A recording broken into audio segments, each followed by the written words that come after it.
মহারসয়। তা আজকে আপনারা ভালো তিথিতে রাস শ্রবণ করতে বসেছে, চুপচাপ বসে থাকলে হবে? এটা তো বৃন্দাবন, তাই না? এটা এখন বৃন্দাবনে পরিণত হয়েছে। আর এই বৃন্দাবনে যদি আমরা চুপ করে বসে থাকি কি হবে? হ্যাঁ, বললে দেবেন, না হলে দেবেন না। প্রেম সে একবার উলুধ্বনি।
আপনারা হয়তো মনে মনে ভাবছেন মেয়েটাকে কি বলছে, আমরা কিছুই বুঝতে পারছি না।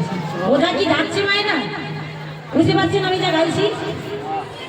রাস আমাদের হবে, রাসের রাস্তা আগে তৈরি করতে হবে। রাস্তা না তৈরি করলে রাসে যাওয়া যাবে না। হ্যাঁ, কারণ রাত্রি 12টার পর রাস গাইতে হবে। এটা হলো আপনাদের, জানি না আপনাদের কি নিয়ম, আমাদের মেদিনীপুরের নিয়ম আছে। বাবা আমার গুরুদেব তিনি বারবার করে বলে গিয়েছেন, ইন্দ্রাণী মা রাস গাইতে হলে 12টার পর গাইবে। এই জন্য বাবা রাসের নিয়ম হলো 12টার পর রাস হয়, গভীর রাত্রিতে রাস হয়। আর রাস্তা মাত্র শুধু 1 ঘন্টা হবে। রাসের রাস্তাটা আগে তৈরি করতে হবে, পথটা তৈরি করতে হবে, তবে তো আমরা রাসে প্রবেশ করবো। মায়েরা সবাই বুঝতে পারছেন? যদি বুঝতে না পারেন আবারও বলছি, আমাকে বলবেন।